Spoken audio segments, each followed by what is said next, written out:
Welcome back to my channel. My name is Alexi and you're watching Wine with Alexi. And today we are making pomegranate wine. Who's excited as much as I am? I don't know. Can't tell. But you know what? We're gonna get our pom-poms on. So this wine is super easy to make. Even you can make it at home if you have a couple ingredients, of course. But here we go. We are going to make pomegranate wine. So step one, get pomegranate juice. This one is from Sam's Club and it's 60 ounces. Last time I made it, I have notes right there. Last time I made pomegranate wine, I used 98 ounces, correction, 96 ounces of pomegranate juice, 3 pounds of sugar, 1 tablespoon of yeast nutrients, 2 tablespoons of acid blend, 1 cup of strong black tea instead of tannin, and 1 packet of yeast. So what we're doing is we're doing a 5-gallon version of that. So we're gonna up the ingredients by 5, right? I mean, I wasn't the smartest kid in math class. Actually, I kind of was, a little bit. But on the down low. So we'll start off by pouring in our pom juice. I have some pom juice that is on the stove right there. You can't see it because it's to my left, but it has sugar in it and it was cooking the sugar. So it basically, instead of doing a simple syrup, we used pomegranate juice to dissolve the sugar in. Like I said, I've done this before and it turned out great. So I'm just gonna, while I'm talking, I'm just gonna keep on pouring all these juices in here.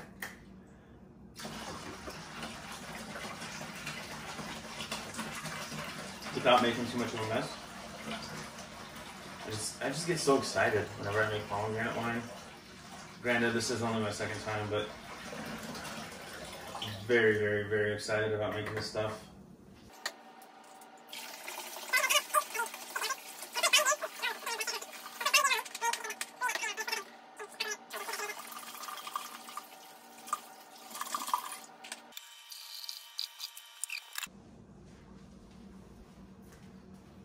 All right, everyone, I'm back. I just had to get all the stuff that was stuck on the bottom of all these bottles and just mix it in with some water. Don't want to waste any of my pomegranate juice. This stuff's expensive.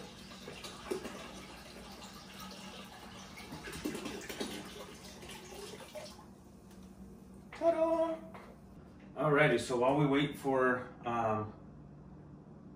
that pomegranate juice with sugar to cool off, and I've got water for the yeast going on over there. We're going to go ahead and add our additives. So this calls for, this is acid blend, and it calls for 2 tablespoons of acid blend per a gallon. Like I said, we're doing 5 gallons, so that's 10 tablespoons.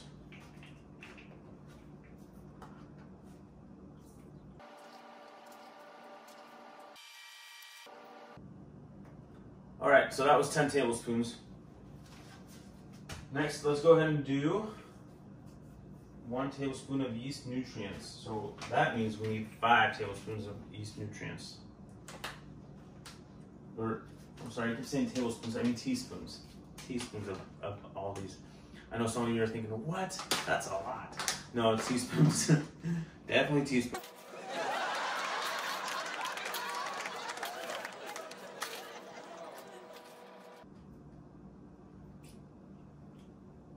A little bit extra just for safe measures. Didn't feel like I got 5 teaspoons in there. Next, we stir it with our sanitized and our clean and sanitized stir stick.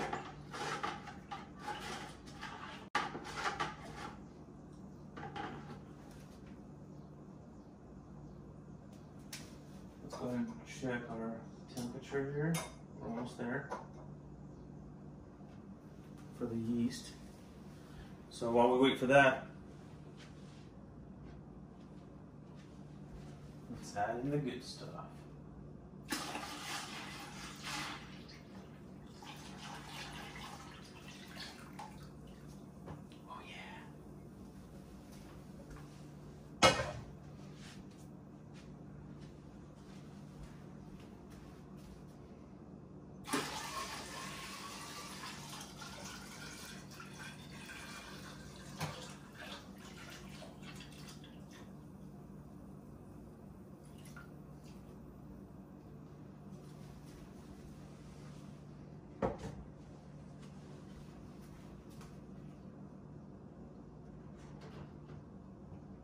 Hope my poor table can support this.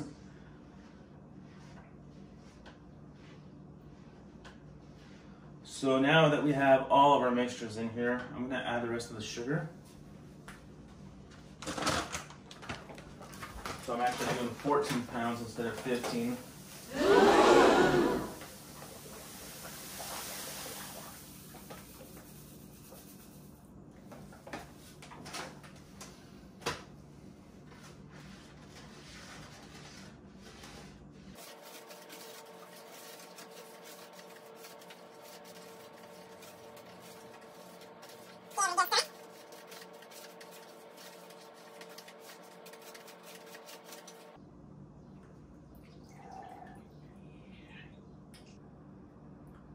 All right, everyone, we are back. The yeast has activated.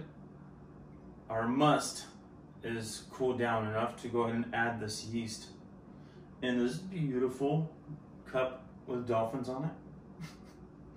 It's Stephanie's cup. So we're gonna go ahead and add this, and then we're gonna stir it.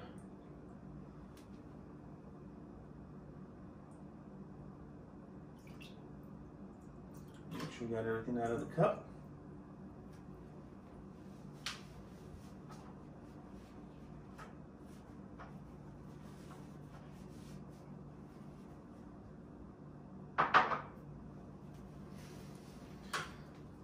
Give it a good stirring.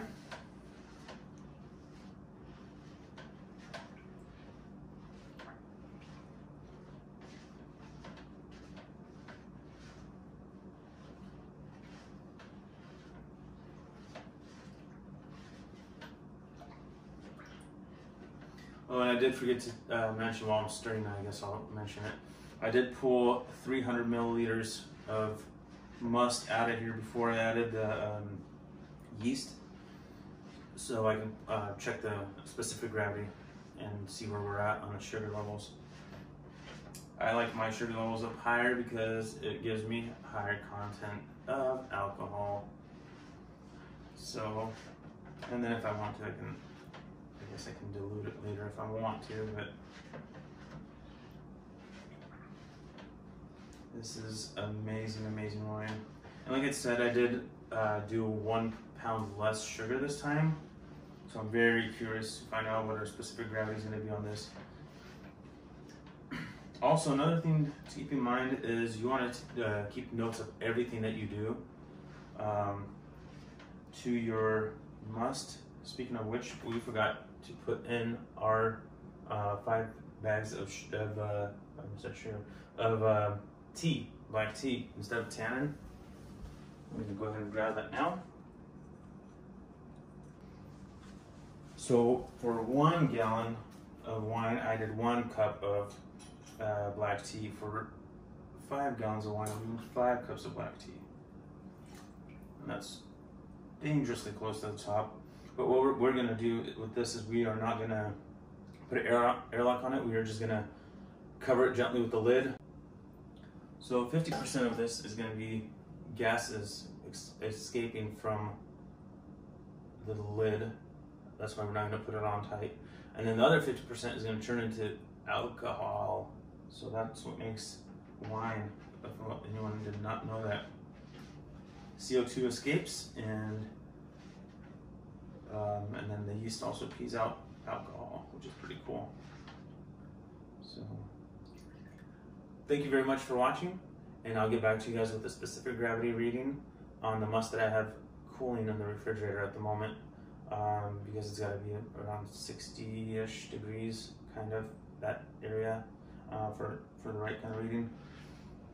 But I usually do mine around 70. So I just keep it consistent, I guess. But like I said, stick around to find out the readings on my specific gravity for this must. And thanks for watching. All right, welcome back. We finally got our must to cool off to 65 degrees. So I will make sure that I put that in my notes, that 65 degrees is what the temperature I need to measure it at for my specific gravity. And let's go ahead and measure our specific gravity now and see what the readings are.